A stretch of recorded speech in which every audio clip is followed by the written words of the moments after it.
12, the Open Meetings Act is posted on the back wall. Would you join me in the Pledge of Allegiance, please? I pledge allegiance to the flag of the United States of America and to the republic for which it stands, one nation, under God, indivisible, with liberty and justice for all. Okay, Debbie, would you do roll call? Stokely. Here. Penrose. Here. Swenson. Here. Boozy. Hugo. Smith. Here. Okay, item B, presentation on the proposed redevelopment plan. Kelly Herman, redevelopment project. Who wants to start? Just right there at the podium, please. Mayor and council and guests and residents, my name is Mike Bacon. I'm a lawyer from Gothenburg. I've been practicing for at least a long time, for at least 3.5 decades, doing tax increment financing across the state. This is the first time I've appeared in front of this council, but Tom, have I done all of the TIF projects here? I think all but one. All of them? Yeah. Anyway, approaching 90 communities across the state and hundreds of projects. What I'm doing mostly these days are housing projects. So this is about a significant project that Kelby Herman would like to bring to the city of West Point. All in, by the time it's done over a 6-year build-out, will be more than $23 million invested in your community by outside sources. The reason that this redevelopment plan is in front of you is that there's a significant cost hurdle, as there are in almost all communities across the state, in order to get this launched. Before one building could start on the project, Mr. Herman would have to take out of his pocket approximately $2.4 million. The redevelopment plan you have in front of you on the back page shows the cost of the land and all of the infrastructure that would be necessary to build the units. If I misspeak on numbers and what goes in what lots, Kelby can straighten me out. The project is driven in large part by the 2018 housing study that was done for the community. At the time, it said you needed 148 residential units of some type or another by 2028. And so we're sneaking up on 2028, obviously. This would provide 17 single-family homes, 9 fourplex units for apartments, 4 room duplexes, 16 townhomes, and 22 income-based senior rentals, which would be in duplex configuration. We actually have one of those in the community that I live in, and its property board is constantly full and meets that need for folks that don't have a lot of money, but need a decent place to live. And so the amount of rent they pay is based on their income, and they don't have to scoop the sidewalks, mow the lawns, any of that stuff. The Messners out of Central City would build that portion of the project. This plan, I think, is a 59-lot subdivision. It's in an area that's declared blighted and substandard, which is the predicate that is needed to do tax increment financing. The risk to the community, the cost to the community would be snow removal for the city streets. All of the material incorporated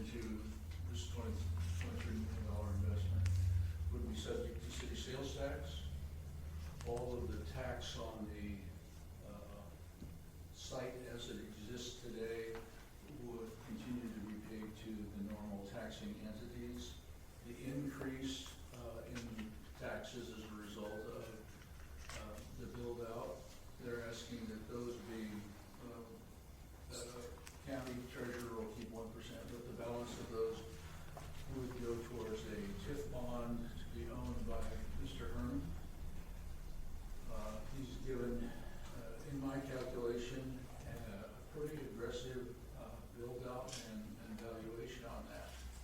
So the way it works is that we would undertake those, the development costs, buy the ground, put in all the infrastructure to city standards for paving, sewer, water, and all of those normal costs, put in sidewalks, and then go about building the structures, and I'll let him explain what the first build would be. In calculating what the TIF amount would be, I was struck, as I always am when I come here, that you have a very low tax levy.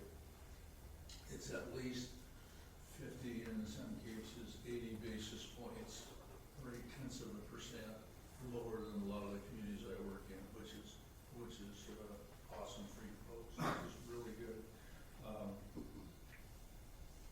Calculating how much tax increment would be available. The taxes get split into two pieces. One is the principal on the TIF note, and the other one is interest.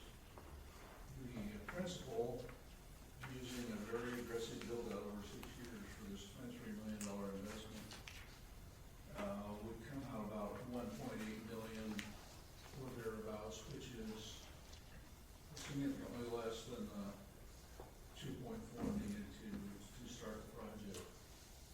The rest of it would be towards interest on that $1.8 million note.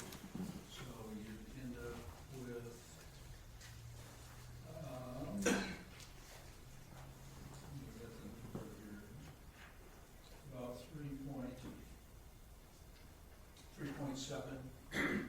total payments. Most of that, excuse me, would go towards interest. The 1.8 roughly would be principal. I'm gonna need some water. You know, it's strange that a lawyer can't talk longer than this. I'm sorry. So what happens? What happens if they don't build it fast enough? What happens if the taxes aren't high enough? That risk is all Mr. Herman's, because he's gonna own the TIF note, and if the taxes aren't high enough during that period of time, it's at his risk. There is no increase in taxes for the community. There is no burden on existing taxpayers other than snow removal. Once the 15-year tax division is completed, then it's all of those taxes go to all of the taxing entities. In this case, the plan is that the bills for year one that get billed and go on the tax rolls be set up to go for 15 years. And then the second set that are built in the second year for 15 years on those individual chunks. If you don't do it that way and say, you know, we're going to start you out on year one and you build as fast as you can, there's the bill's in the 6th year, only 9 years of TIF left. And that would burden the project to the tune of at least $500,000 more in costs that wouldn't be reimbursed. I've used that methodology in a lot of county seat towns. Norfolk's not a county seat town, but Wayne, Norfolk, Columbus, North Platte, Lexington, Holden,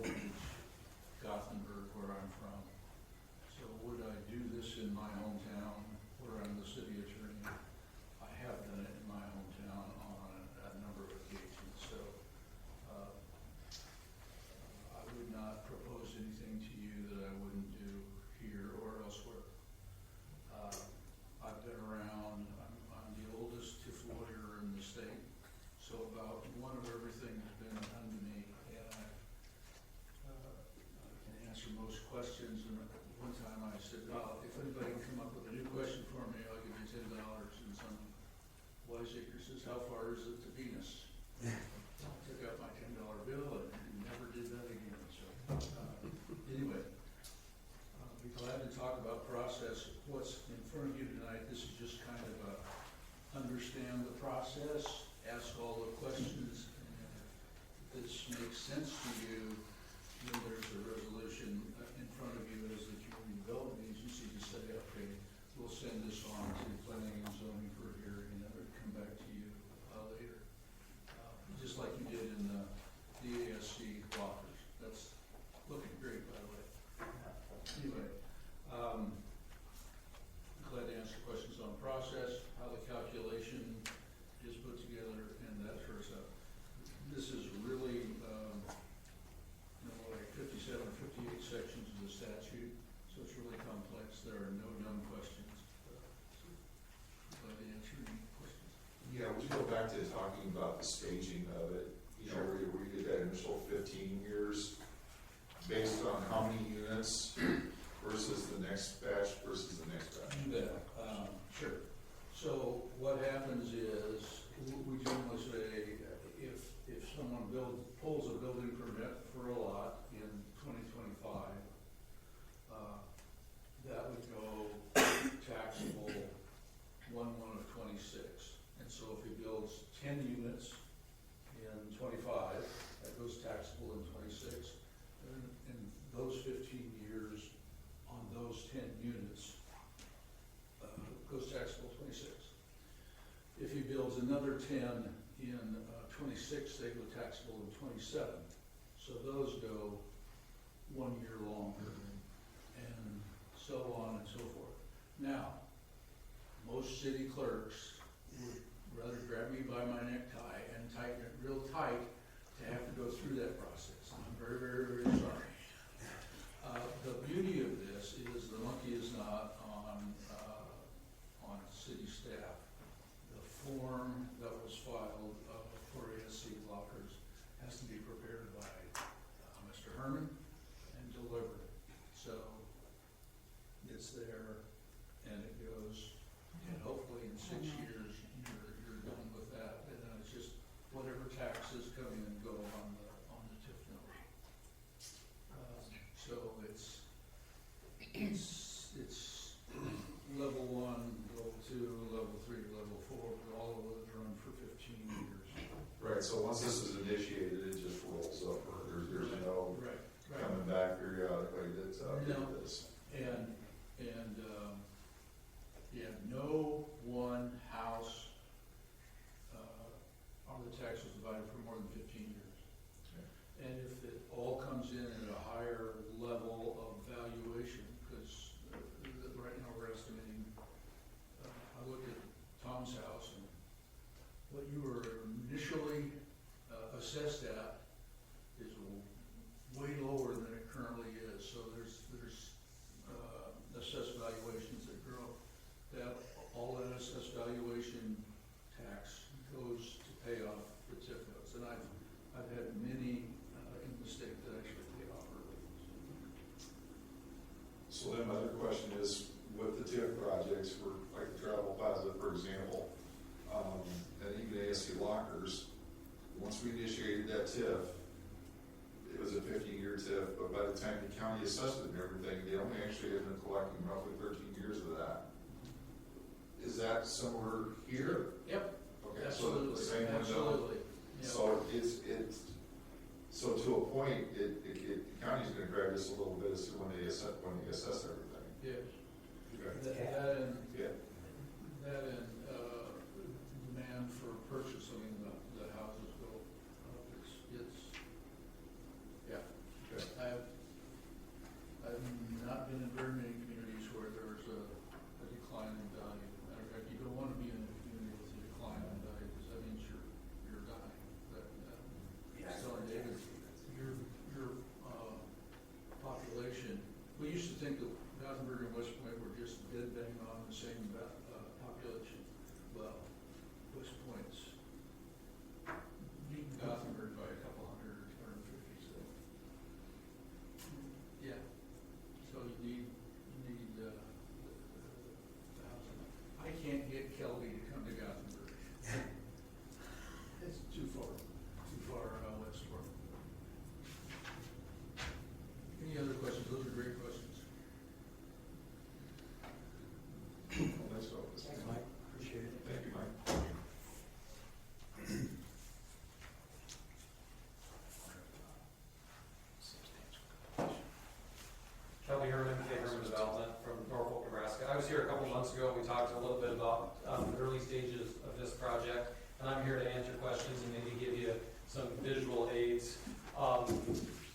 These are some pictures of projects that I've done recently in Norfolk. That's a slab-on-grade townhouse, typically 1,400 square feet, sells to, the most popular buyer of that is someone like Mr. Branch here, that's older, maybe looking to downsize. I would say 80% of the time, the people that would buy that type of townhouse, it's slab-on-grade, no steps, low maintenance, possibly would move out of a 2-story or an existing home in the heart of your community. And what that does is provides another means of affordable housing for young families. So that has worked well. These are a couple pictures of single-family homes in a development in Norfolk that we've recently completed. Anywhere from 1,300 to 1,400 square foot. The goal is to build them to the workforce standards and help provide some more affordable housing in West Point. And this is a picture of one of the tax credit projects that Mike mentioned that was recently completed in Norfolk. That is some senior housing that I've worked with Mesner Development out of Central City. I've done probably 300 or 400 units with them in the last 10 years. And that's a competitive process where we have submitted an application for that process for this development in West Point, and we'll know in August if we get that funded. So a little background, I've worked in Wayne, Norfolk, Aurora, Schuyler, Fremont, Columbus, Pender, Wisner, Hastings, and I'm working on projects in North Platte and McCook. So I'm excited to move and do some work in West Point. I'm currently working on tax credit projects in Fremont, Columbus, and have pending applications for West Point, Columbus, and Norfolk. So I'd be happy to answer any questions that you may have developed in the last couple months since I was here last time. So, What are the price points on those, just real quick? Working with the workforce housing numbers in the state of Nebraska, a single-family home can't be built for any more than $325,000. So, for example, I have a smaller version of this development in Schuyler that I'm working on right now. I listed the first 2 houses. They're 1,424 square feet, 3-bed, 2-bath, really nice, 2-car garage, unfinished basements, sodded yard decks for $309,000. I'm doing similar housing, a little smaller in Norfolk without tax increment financing, a 1,230 square foot house, 2-bedroom, 2-bath, and those are $319,000. So these homes are going to be in that $309,000 range. The townhouse slab-on-grade, I have I think 6 of them listed in Schuyler for $264,000. That's kind of the sweet spot in the market, and Mesners and I have done some of those in Hastings and Aurora. I did a bunch of those in Wayne, and 22 of them in Norfolk. 4plexes for some multifamily. A lot of communities need multifamily housing. Some communities don't want a big 40-unit apartment building. So what I'm proposing here and what I'm doing in the development in Schuyler are 4plexes. So if you can, I always say envision Boston and row housing or New England type row housing. So these are row houses, single car garage, 4plexes, about 1,200 square feet that kind of fit the niche in the market for multifamily housing, but you don't have that 40-unit apartment building that in a town this size, you really couldn't take that number of units right away anyway. So if we do them 4 or 8 at a time and build out those 36 units over that 5 or 6 year period, that doesn't saturate the market, but it allows us for some growth and adjust to the demand as it happens. So. Do you have a gap? Yes, we talked, I've been working with Mr. Branch for several years. He has been convincing me and pulling me and tugging me to try to come to West Point to do a development. There's a $2.3 to $4 million expense, and we've talked, I think, at the previous meeting, Cumming County Economic Development has some ARPA funds that they need to use for infrastructure, so they may help participate in this project. And I've also talked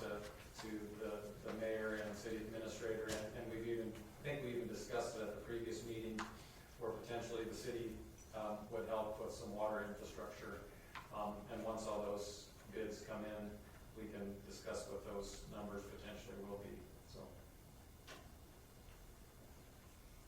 Do we want to talk about those numbers? What I proposed 2 weeks ago, based upon the initial estimate from Advanced Consulting and Engineering, what I would potentially ask for would be about a $2,100 contribution per unit for water service. And there's 95 units, so right about $200,000 of city investment into the water service, which that can be recouped over a period of time through user fees and whatnot throughout that development. And then, some of the numbers that we were kicking around too is the sanitary sewer costs. I guess overall, what commitment are you looking for from the city in that respect, just from overall infrastructure costs? I think what's fair based upon what we have updated with the TIF budget. I think 6 months ago, we were talking there would be a larger gap, maybe $600,000 to $750,000 in infrastructure. But based upon some updated TIF calculations, I think that gap is going to be in the $200,000 range based upon the new TIF numbers, which I think is a really fair number. If estimates and bids come back a little less, then we can work that number down. And I think based upon recent infrastructure bids and other projects I'm working on, companies are very competitive, looking for work in this realm. So there's not a lot of infrastructure or private developments going on right now. I must be the only one that wants to do it. Well, the reason I bring that question up is we're in the throes of our budget process now, putting all those numbers together, and we just need to have those numbers built in for our September final reading of the budget. So, I just want to make sure we plug in somewhere close. And we also talked about one of the ways that the other cities can help with projects like this is to create an assessment district. So basically, on some of the infrastructure, you can create an assessment district. You can borrow money at 4%. I borrow money at 7%. You borrow at 4% and assess me. As each lot sells, I pay off that full assessment. And if we have a 6-year build out, typically assessments are 15 or 20 years paid out equally. In this instance, we would have the assessment be, it would be paid in full, or there would be agreement that it would be paid in full within 6 years. So. And I would pay off each lot in full as we sell and transfer it to the new ownership. For some reason, if we had another COVID or interest rates went up to 10% and houses weren't selling, it would still be in that agreement that I would pay off that assessment within 6 years. One of the things as a developer, when I hold the TIF bond and I have the risk, it's certainly to my motivation to build and sell items and homes competitively. So it doesn't do me any good to, try to sell $500,000, $600,000 houses in West Point, because those won't sell. That won't generate property tax quick enough to pay off the TIF bond. So my motivation is to generate property tax, build quality homes that are affordable that people can buy, which then generates property tax to pay off the TIF bond. So that's the key, is building the right product at the right pace that sells. So then at that stage, the city's out of pocket, so to speak, is going to be somewhere around $200,000 for the project. Okay. It's a little more tolerable than the initial, our initial numbers. So that's good news. So that's 200,000 that we're not getting back. Is that what we're saying? That we're paying out for that? Just clarifying here, or is that coming back in the assessment? Well, my understanding is it'll come back to the assessment process. That If we choose to do it. that portion would not come back. That would That portion would be utilized to pay for water infrastructure, which would generate Okay. ratepayers and come back. And I'm not sure what your water fee is, but if your water fee is $50 over 90 taps.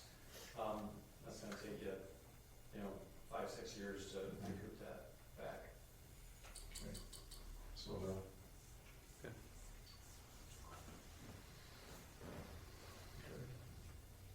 And if you have more questions, this will go to the planning commission as the next step. And Right. once the planning commission hears it, then it will come back to the city council again. So if you have questions, you can send them to Tom and I can answer them, or you can compile them for the next meeting. yeah, our initial is right now, I think we're gonna try to deal with planning commission on July 28th, so. That's kind of in the works. We have a couple other things on the agenda. I think annexation or something, I don't know. It's just an approval. But, lots of it, so. Okay. Anything else? Thank you, Kelly. Thank you very much. Thank Yeah, thank you.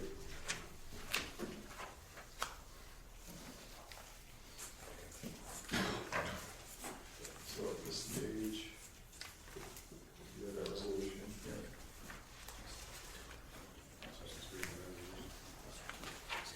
Anybody, any more discussion on this? Okay, got a resolution of the Community Development Agency of the City of West Point, Nebraska, forwarding the redevelopment plan to Planning Commission of the City of West Point for the purposes of holding a public hearing thereon and for its review and recommendation regarding said plans conformity with the comprehensive plan of the City of West Point. Motion to pass the resolution. Motion made by Rusty, Second that. seconded by Ryan. Cast your votes, please. Okay. Do you have everything for that public business? For the public hearing? I'm sorry. Okay. I'll get you the notice tomorrow. Okay. Adjourn. Adjourn. Motion to adjourn. Just need a motion to adjourn this meeting. I'll make a motion. Motion made by Shay, seconded by Rusty. Cast your votes. Okay. Thank you. Thank you. Thank you. Now we'll call the meeting, city council meeting in order. In accordance with state statute, section 84-1412, the Open Meetings Act is posted on the back wall. Debbie, would you do a roll call, please? Stokely. Here. Penrose. Here. Swenson. Boozy. Here. Hugo. Here. Smith. Here. Okay, the consent agenda, city appointed boards and commissions, we have none. Fire and rescue departments, we have none. Approval of the minutes of the previous meeting, need a motion to approve. Motion made by Mark, seconded by Jerry, here. Cast your votes, please. Public hearings, we have none. Bids, we have none. Current business, approve the resolution for eminent domain in regard to fire and rescue expansion. At the last meeting, you guys all approved moving forward with the eminent domain process. The resolution has been prepared and it's in the packet, so it's just a matter of ratifying that procedure that we went through at the last meeting. Any discussion on this? Okay, I got resolution number 2025-20, authorizing the use of eminent domain to acquire the following property for the expansion of the city's fire and rescue facility, the west one half of lots 5 and 6, block 47 in the original plat of the city of West Point, Nebraska. Do I have a motion to approve this resolution?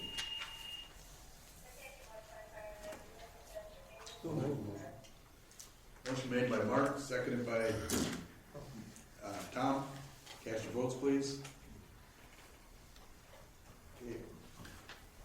Discuss the agreement with Good Life Architect in regard to fire and rescue expansion. This is the architect that did the initial drawing and we'll be putting the plans and specs for the addition. Their contract is for, I think it was $142,000 for everything, taking it all the way to the bid process and construction process.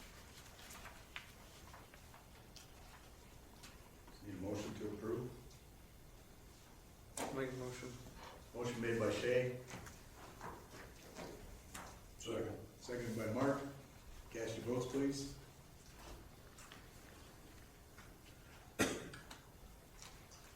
Item 3, discuss changing the date of the August 5th, 2025 council meeting to August 1st, 2025.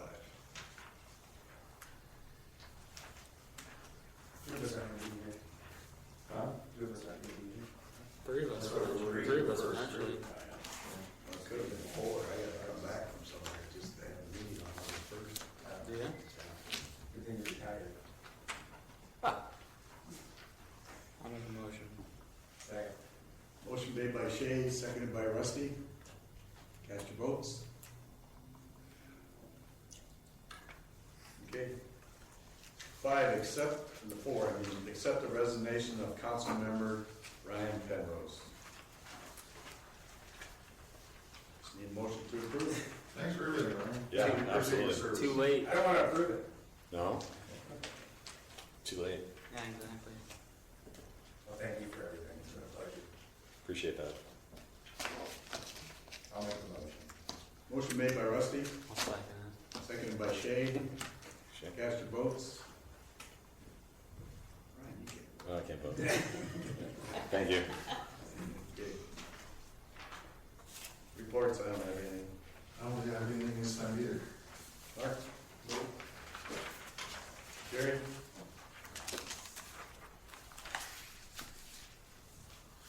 No. Rusty? Tom? No. Ryan? No? Appreciate everyone's support. Yeah. for being on the council and Same to you. enjoyed my time here. A lot of good projects that we got done. Shay, you got anything? Okay, just need a motion. Motion made by Tom, seconded by Rusty. Cast your votes. Thanks everyone for coming.